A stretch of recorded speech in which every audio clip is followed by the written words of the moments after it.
Voice of people, जनता की आवाज। आप देख रहे हैं वीओपी न्यूज। चाहेंगे 25 फरवरी 2020 को घरोटा पुलिस स्टेशन में एक रिपोर्ट रिसीव हुई थी, जिसमें कि ये बताया गया था कि सौदागर सिंह, जो कि नायब सरपंच बारन के हैं, और उसके और भाई जिसमें कि बाबा चंचल सिंह, राजन सिंह, नीलम सिंह और बाकी लोगों ने सरपंच दलबीर सिंह, इनके घर में आधी रात को घुस के उनके ऊपर हमला किया है। वहाँ पे फायरिंग हुई है और फायरिंग में कश्मीर सिंह, जो कि कज़िन हैं सरपंच दलबीर सिंह के, उनकी ऑन स्पॉट डेथ हुई है और सरपंच और उनकी सिस्टर गीता देवी, ये दोनों ज़ख्मी हुए हैं। एक उनके घर में जो पेट डॉग था, उसकी भी ऑन स्पॉट डेथ हुई है। इसके चलते FIR number 19/2020 police station Gharota में रजिस्टर की गई और इन्वेस्टिगेशन स्टार्ट की गई। जो शुरुआती इन्वेस्टिगेशन थी उसमें जो विक्टिम्स थे, विक्टिम्स के स्टेटमेंट्स और उनकी तरफ से आई हुई जानकारी के मुताबिक सौदागर सिंह और उनके 8 भाई, इसके साथ साथ राजन सिंह अलियास हैप्पी और बलबीर सिंह, ऐसे टोटल 11 लोग इनको अरेस्ट किया गया था। इनकी क्वेश्चनिंग चलती रही। उसके बाद कुछ चीज़ें ऐसी सामने आई जिसकी वजह से ये इन्वेस्टिगेशन कॉम्प्लेक्स होती गई और इसमें स्पेशल इन्वेस्टिगेशन टीम कॉन्स्टिट्यूट की गई। 2 मार्च को ये investigation SP south Vinay Sharma, उसके साथ साथ दिवाकर सिंह, इंस्पेक्टर परवेज सजाद, इंस्पेक्टर राजेश शर्मा और एएसआई सुनील सिंह, इन 5 लोगों की एक स्पेशल इन्वेस्टिगेशन टीम कॉन्स्टिट्यूट की गई और उनको ये इन्वेस्टिगेशन सौंपी गई। इस इन्वेस्टिगेशन के दौरान जितने स्टेटमेंट्स हमारे सामने आए थे वो सारे री एग्जामिन किए गए। जितने एविडेंसेस हमारे सामने आए थे वो सारे के सारे दोबारा से एग्जामिन किए गए और जो technical analysis, evidences, re examination of earlier statements और कई सारी जानकारी के नतीजे पे हमने फाइनली इस केस को सॉल्व करने में हम कामयाब हुए हैं और इस केस में जो कॉन्स्पिरेसी हुई है उस कॉन्स्पिरेसी का पर्दाफाश करने में सिट कामयाब हुई है।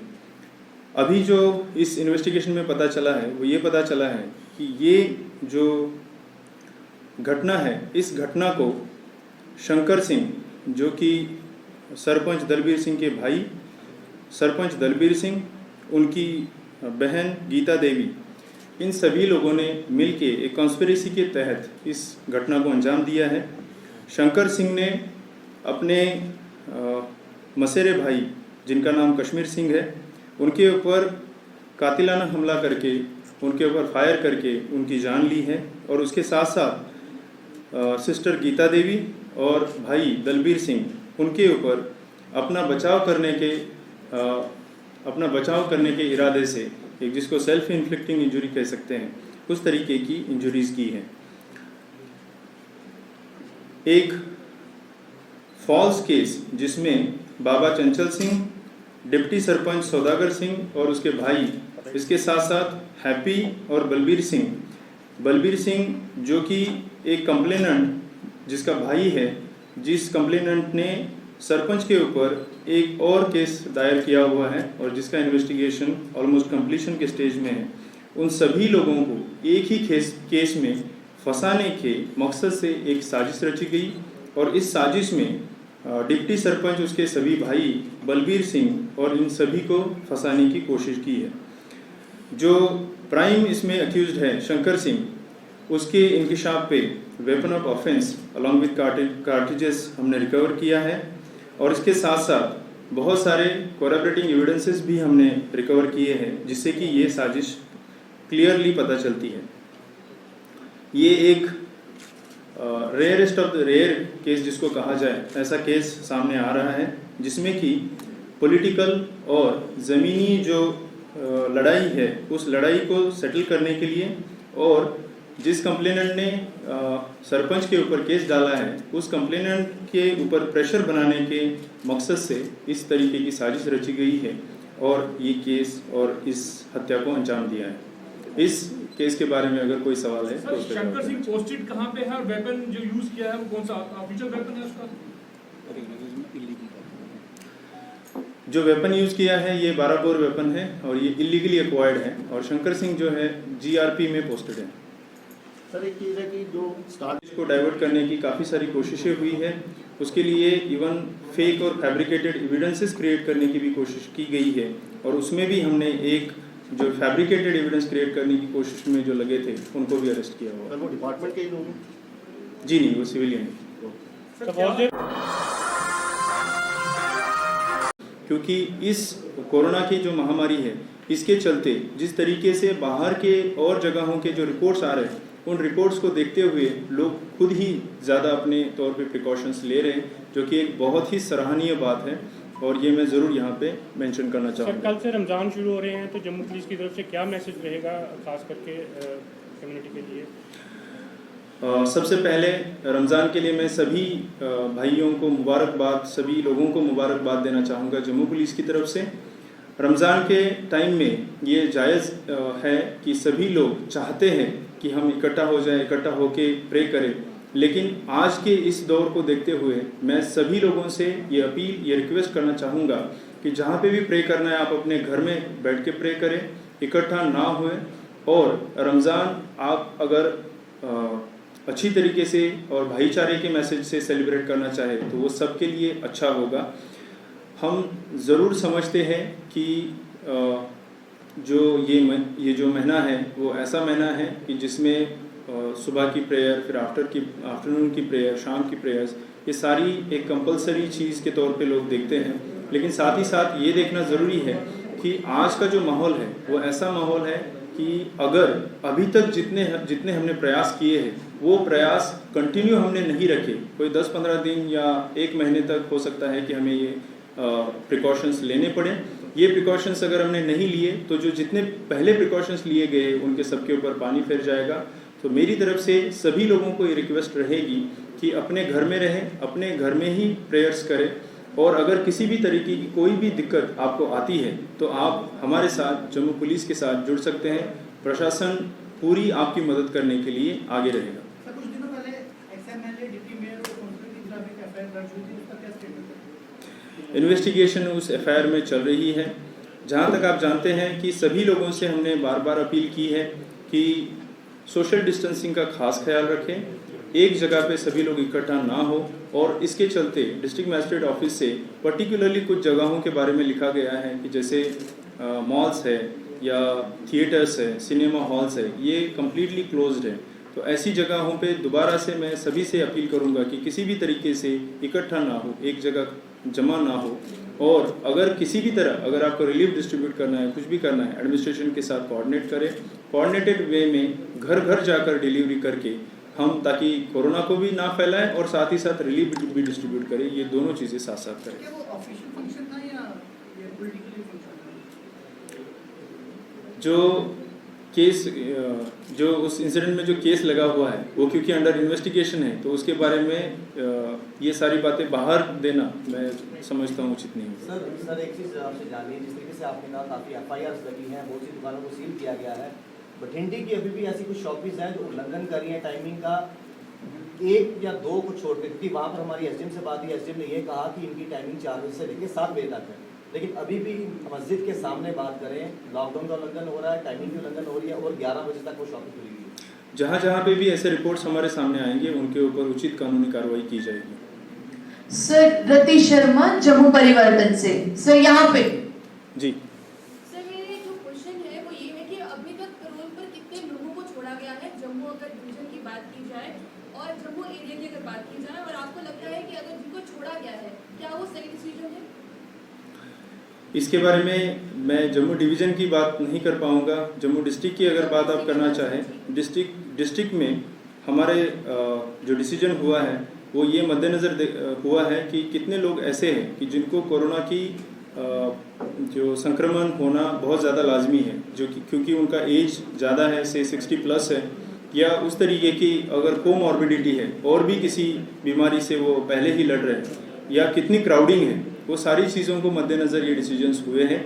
और जम्मू डिवीज़न के बारे में यहाँ पे मेरा कहना वो उचित नहीं होगा। जम्मू डिस्ट्रिक्ट में जितने भी फैसले हुए हैं वो सारे हमने सोच समझ के किए हैं। People will also understand and accordingly deal with them. लेकिन सर अब एक मैसेज तो जो है वो आप फॉरवर्ड कर सकते हैं कि अभद्र भाषा का जो प्रयोग है वो जो पत्रकारों के खिलाफ ना करें।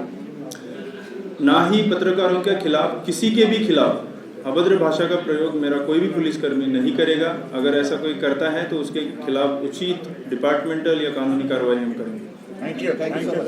तो उस वजह से जब तक वो कंफर्म हमारे पास रिपोर्ट नहीं आता है तब तक हम वो मीडिया में नहीं बताना चाहते। सर कोई डाटा है अभी तक कितने लोगों को पैरोल पर छोड़ा गया है? रिगार्डिंग किसी भी जो कोरोना वायरस के चलते हुए कितने लोगों को पैरोल पर छोड़ा गया है, कोई भी यस वो डेटा आप अवेल कर सकते हैं। If you can talk to 1-to-1 मैं आपको दे दूंगा। People will also understand and accordingly deal with them. लेकिन सर अब एक मैसेज तो जो है वो आप फॉरवर्ड कर सकते हैं कि अभद्र भाषा का जो प्रयोग है वो जो पत्रकारों के खिलाफ ना करें। ना ही पत्रकारों के खिलाफ, किसी के भी खिलाफ अभद्र भाषा का प्रयोग मेरा कोई भी पुलिसकर्मी नहीं करेगा। अगर ऐसा कोई करता है तो उसके खिलाफ उचित डिपार्टमेंटल या कानूनी कार्रवाई हम करेंगे। Thank you sir.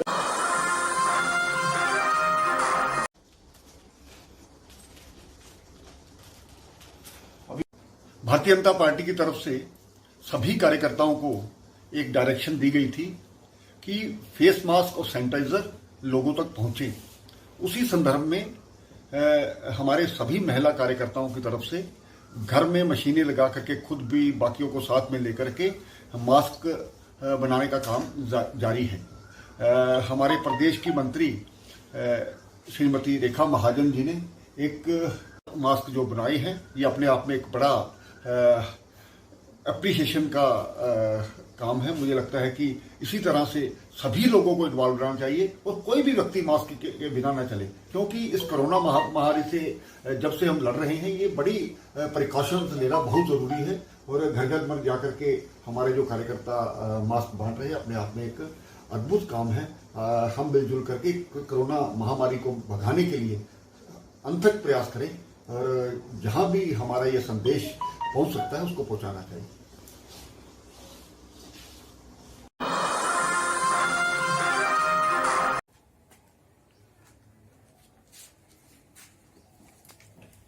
सोचा कि फोटो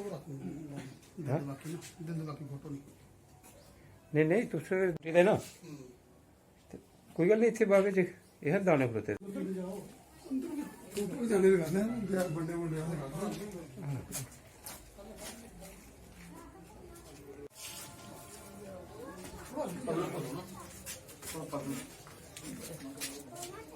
ठीक है ले लो।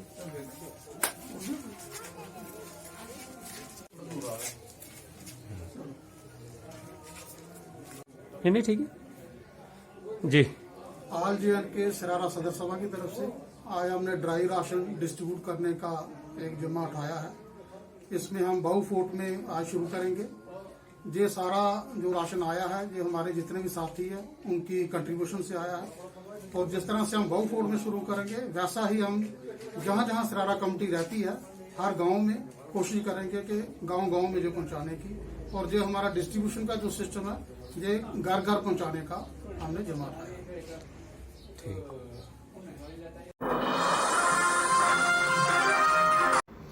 और हमारे जो डॉक्टर्स हैं, जो हमारे नर्सिस हैं, जो और हमारा पैरामेडिकल स्टाफ है, ये बड़ा बेहतरीन कार्य कर रहा है हम लोगों के लिए।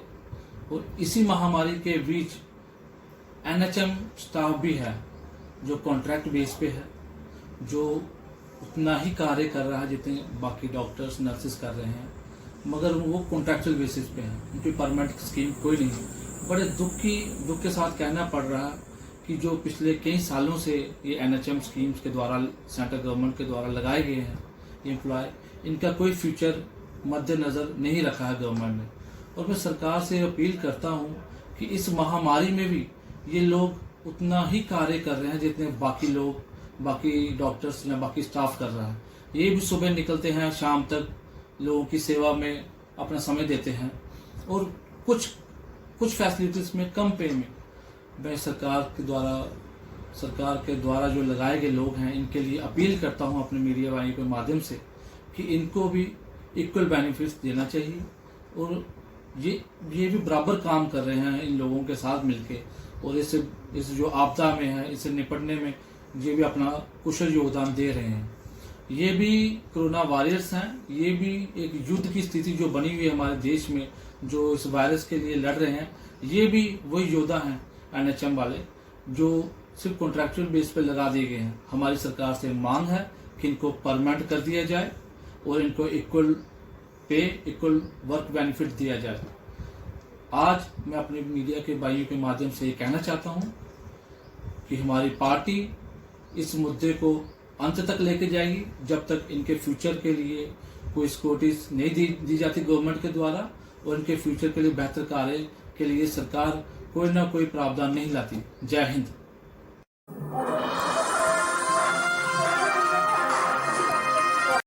दिल थाम के बैठ जाइए, क्योंकि आज हम आपको ऐसी शानदार बिल्डिंग्स दिखाएंगे और उन बिल्डिंग्स के बारे में जानकारी देंगे जिससे आपका ज्ञान तो बढ़ेगा ही, साथ साथ ऐसी टेक्नोलॉजी देखकर आपका मनोरंजन भी खूब होने वाला है और आप हैरान भी होने वाले हैं। तो दोस्तों, आज की वीडियो में हम आपको दिखाने वाले हैं फ्यूचर बिल्डिंग टेक्नोलॉजी का एक ऐसा उदाहरण जिसे देखकर हर व्यक्ति दंग रह जाएगा। इन फ्यूचरिस्टिक बिल्डिंग्स को देखकर, इनके आकार को देखकर आप दीवाने हो जाएंगे कि कब ऐसी बिल्डिंग्स भारत में भी बनने लगे। तो आइए शुरू करते हैं। नंबर 1, अगोरा टावर, ताइवान। ये बिल्डिंग ताइवान के सिंगली शहर में स्थित है। ताओ जू यिन युआन के नाम से भी जानी जाती है ये बिल्डिंग। इस बिल्डिंग को एयर पॉल्यूशन यानी कि वायु प्रदूषण को ध्यान में रखकर बनाया गया है, इसलिए इस बिल्डिंग में ऊपर से नीचे तक बिल्डिंग के चारों तरफ पेड़ पौधे लगाए गए हैं, जिससे कि पेड़ पौधे लगे होने की वजह से बिल्डिंग को देखने पर इसका नजारा बड़ा खूबसूरत लगता है। इस बिल्डिंग में फ्रूट्स और वेजिटेबल के प्लांट्स भी लगाए गए हैं। जो लोग प्रदूषण से बचना चाहते हैं वो लोग यहाँ पर घर जरूर खरीदते हैं। इस बिल्डिंग को DNA के शेप में, DNA के आकार में बनाया गया है, जिससे कि इस बिल्डिंग का डिजाइन और अलग बन जाता है। 20 मंजिला इस इमारत में 40 स्विमिंग पूल, जिम और हर खेल जो स्पोर्ट आप बोले सब के लिए सारी सुविधाएं इस बिल्डिंग में उपस्थित है। इस बिल्डिंग के टॉप फ्लोर में सोलर सिस्टम भी लगा हुआ है, जो सोलर एनर्जी को इलेक्ट्रिक एनर्जी में बदलता है, जिससे इस बिल्डिंग में रहने वाले किसी भी व्यक्ति को बिजली की जरा से भी परेशानी नहीं होती, कोई पेमेंट नहीं करनी पड़ती। इस बिल्डिंग को पूरी तरीके से लग्जरियस बनाया गया है। इस बिल्डिंग के अंदर का फर्नीचर, ग्लास, हर एक चीज हाईटेक है, जिससे कि बिल्डिंग बाहर से भी और अंदर से भी बड़ी ही खूबसूरत और बड़ी ही फ्यूचरिस्टिक सी लगती है। इस बिल्डिंग को बनाने की शुरुआत 2010 में की गई थी और 2017 में ये बिल्डिंग पूरी तरह से बनकर तैयार हो गई थी। तो हमारे यहाँ के जो पर्यावरण प्रेमी हैं, जो पेड़ पौधों से ज्यादा लगाव रखते हैं, उनके लिए तो भाई क्या बोले, जन्नत है ये बिल्डिंग ताइवान की। आगे बढ़ते हैं। Number 2, penumbra. फ्रांस के रहने वाले एक स्टूडेंट ने एक ऐसा कारनामा कर दिखाया जिसे देख सभी उनकी सराहना करने लगे। उन्होंने एक ऐसी विंडो सिस्टम बनाई, यानी कि खिड़कियों का ऐसा सिस्टम बनाया जो कि सूरज की रोशनी के अनुसार खुद को एडजस्ट कर लेती हैं। जी हाँ, ऑटोमेटिकली सूरज जिसकी रोशनी जिस तरफ पड़ रही है उस तरफ ये खिड़कियां अपने आप को अलाइन कर लेती हैं, अरेंज कर लेती हैं। मतलब कि अगर आपको धूप से परेशानी होती है तो ये विंडो आपको धूप से बचा लेगी। अब आपको धूप से बचने के लिए पर्दों को इधर उधर करने की जरूरत नहीं। अगर आपको ज्यादा धूप चाहिए तो उसके हिसाब से भी अपने आप को ओरिएंट कर लेगी, क्योंकि इस विंडो की खासियत यह है कि जिधर धूप पड़ेगी विंडो उधर ही हो जाएगी। ये विंडो इधर उधर नहीं बल्कि आपके कमरे को धूप से बचाने के लिए ऊपर भी हो जाती है। धूप की रोशनी से ही ये विंडो खुलती है और बंद भी हो जाती है, यानी कि सोलर मैनिपुलेटेड ये विंडोज है कि नहीं। फ्यूचर, भविष्य की टेक्नोलॉजी। आगे बढ़ते हैं। Number 3, Raffles City, Chongqing. ये बिल्डिंग चाइना के अंदर चोंगक्विंग शहर में बनाई गई है। इस बिल्डिंग की खासियत यह है, इस बिल्डिंग को बनाने के पहले 6 टावर्स को 28 मंजिला बनाया गया और फिर टावर के ऊपर गोल घुमावदार स्काई बोर्ड बनाया गया, जिससे ये बिल्डिंग बेहतरीन आर्किटेक्चरल का नमूना पेश करती है और अजूबा बन चुकी है। इस स्काई ब्रिज की लंबाई 300 मीटर है। इस स्काई ब्रिज के अंदर 3 restaurant, swimming pool, gym, club और कई सारे गार्डन आपको देखने को मिलेंगे। ये स्काई वॉक देखने में बहुत ही सुंदर लगता है, क्योंकि इस स्काई वॉक में 300 ग्लास पैनल्स और 5000 एल्यूमिनियम पैनल लगे हुए हैं। इस बिल्डिंग के टावर के अंदर luxurious hotels, residential places, office, shopping centre और हर तरह की सुविधाएं उपलब्ध है। बाकी इस बिल्डिंग के बचे 2 टावर्स पर हेलीपैड बनाया गया है, जिससे कोई भी वीआईपी व्यक्ति इस बिल्डिंग के अंदर उतरता है और बड़े मजे से इस बिल्डिंग में आराम करता है। इस बिल्डिंग को 2013 में बनाना शुरू किया गया था और ये 2020 की शुरुआत में बनकर तैयार हो गई है। दोस्तों, बिल्डिंग बड़ी खूबसूरत और अजीबोगरीब सी लगती है। Number 4, dynamic tower. ये बिल्डिंग भी 2020 के शुरू में ही कंप्लीट हुई है। यह बिल्डिंग दुबई के अंदर बनाई गई है। इस बिल्डिंग को इटालियन आर्किटेक्चर डेविड फिशर ने बनाया है। 80 मंजिल की इस बिल्डिंग को ऐसा बनाया गया कि इस बिल्डिंग के किसी भी फ्लोर को 360 डिग्री घुमाया जा सकता है। जी आपने सही सुना, 360 डिग्री घुमाया जा सकता है हर फ्लोर को, जिससे कि बिल्डिंग हर वक्त घूमती रहती है। इसलिए यह बिल्डिंग बड़ी ही खूबसूरत और अजीब और गरीब और हैरत अंगेज लगती है। पहली नजर में अगर आप इसे देखेंगे तो आपका तो दिमाग ही घूम जाएगा कि आखिर इस बिल्डिंग पर चल क्या रहा है। इस बिल्डिंग का अद्भुत नजारा तो रात के समय लिया जा सकता है, क्योंकि इस बिल्डिंग पर कई तरह की रंग बिरंगी लाइट्स लगी हुई हैं, जिससे ये बिल्डिंग घूमती तो है ही, साथ ही लाइट्स भी चलने लगती तो नजारा बड़ा शानदार हो चलता है। पहले लोग घर का एक ही नजारा देखकर बोर हो जाते थे, इसलिए डेविड फिशर ने इस बिल्डिंग को ऐसा बनाया कि आप अपने फ्लोर को कहीं भी किसी भी साइड घुमा सकते, यानी कि आप एक जगह पर रहते हुए दुबई के अलग अलग व्यूज का, दुबई के रेगिस्तान के अलग अलग व्यूज का पूरा मजा ले सकते हैं, पूरे शहर को देख सकते हैं और पानी का भी खूबसूरत नजारा देख सकते हैं। जिधर चाहिए आपको बस अपना घर घुमाना है। इस बिल्डिंग के बनने की शुरुआत 2008 में हुई थी। इस बिल्डिंग को बनने में पूरे 12 साल का समय लगा। अब ये बिल्डिंग पूरी हो चुकी है। Number 5, Songjiang hotel. इस बिल्डिंग को चाइना के अंदर शंघाई शहर में बनाया गया है। दोस्तों, ये बिल्डिंग भी आर्किटेक्चरल इंजीनियरिंग का एक जबरदस्त कारनामा है, क्योंकि इस बिल्डिंग को 2 चट्टानों के बीच में बनाया गया है, ना कि जमीन के ऊपर। इस बिल्डिंग के अंदर अंडर वाटर होटल्स बनाए गए हैं, जिससे कि आप अगर एडवेंचर के शौकीन हैं तो आप कई तरह के समुद्री जीवों के नजारे देखते हुए यहाँ लंच और डिनर कर सकते हैं। क्योंकि इस बिल्डिंग की सबसे खास बात है, इस बिल्डिंग में अंडर वाटर कई रूम्स भी बनाए गए हैं, यानी कि पानी के अंदर रूम्स बनाए हैं, जिससे कि आप ज्यादा से ज्यादा समुद्र के अंदर वक्त गुजार सकते हैं और पानी के अंदर रहते हुए भी कई तरह के जीवों को देख सकते हैं। Number 6, sand sky park building. दोस्तों, ये बिल्डिंग सिंगापुर में बनाई गई है। इस बिल्डिंग में पहले 3 टावर 52 मंजिला बनाए गए और फिर इन तीनों टावर के ऊपर एक स्काई वॉक बनाया गया। इस बिल्डिंग के टावर में बहुत ही बड़ा स्विमिंग पूल बनाया गया है, जहां पर आप स्विमिंग करते समय पूरे सिंगापुर का व्यू देख सकते हैं। ये स्विमिंग पूल दुनिया के सबसे खूबसूरत स्विमिंग पूल की लिस्ट में भी शामिल किया गया है। स्काई वॉक में आपको पार्क, सभी तरह के स्पोर्ट्स खेलने की सुविधाएं, जिम और क्लब, पूरी तरीके से मस्ती करने के लिए स्काई वॉक बेस्ट है। और इस बिल्डिंग के टावर में आपको हर एक सुविधा की चीज उपलब्ध है। होटल से लेकर के शॉपिंग मॉल से लेकर के रेस्टोरेंट, हर एक चीज उपलब्ध है। और ये बिल्डिंग दुनिया की सबसे खूबसूरत बिल्डिंग की लिस्ट में भी शामिल है, क्योंकि इस बिल्डिंग का डिजाइन बेहद ही शानदार और फ्यूचरिस्टिक है। Number 7, exceed building. दोस्तों, अभी तक आप खूबसूरत और शानदार टेक्नोलॉजी से बनाई गई बिल्डिंग्स को देख रहे थे, लेकिन दोस्तों अब पेश है आपके सामने दुनिया की सबसे ऊंची बिल्डिंग। जापान ने वो कर दिखाया जो कोई और देश नहीं कर सकता। जापान ने इतनी ऊंचाई का प्रोजेक्ट बनाया कि इस बिल्डिंग की ऊंचाई इतनी है कि हवाई जहाज भी इस बिल्डिंग से ऊपर नहीं उड़ सकेगा। इस बिल्डिंग की ऊंचाई 4000 मीटर तक होगी। इस बिल्डिंग का ब्लूप्रिंट यानी कि मैप तैयार हो चुका है। इस बिल्डिंग के सामने बुर्ज खलीफा, एक छोटी सी इमारत दिखाई देगी और ये बिल्डिंग 6 किलोमीटर तक चौड़ी बनाई जाएगी। इस बिल्डिंग के अंदर एक साथ 10 लाख आदमी रह पाएंगे। इस बिल्डिंग के ऊपर के फ्लोर्स में रहने वाले लोगों को मौसम के बदलावों का कुछ भी पता नहीं चलेगा। जरा सोच के देखिए क्या नजारा होगा। इस बिल्डिंग से नीचे वाली फ्लोर्स पर बारिश हो रही है और ऊपर वाले फ्लोर्स पर धूप निकली है। उम्मीद की जा रही है कि जल्दी बनकर तैयार हो जाएगी।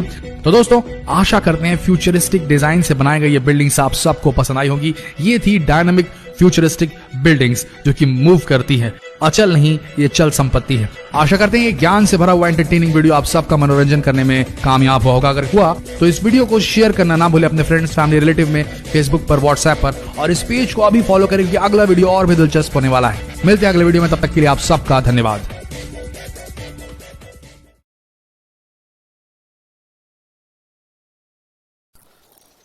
मोमोज, बर्गर, पिज्जा, छोले, कुलचे, नान, भटूरे, परांठे, टिक्की, कितने हो?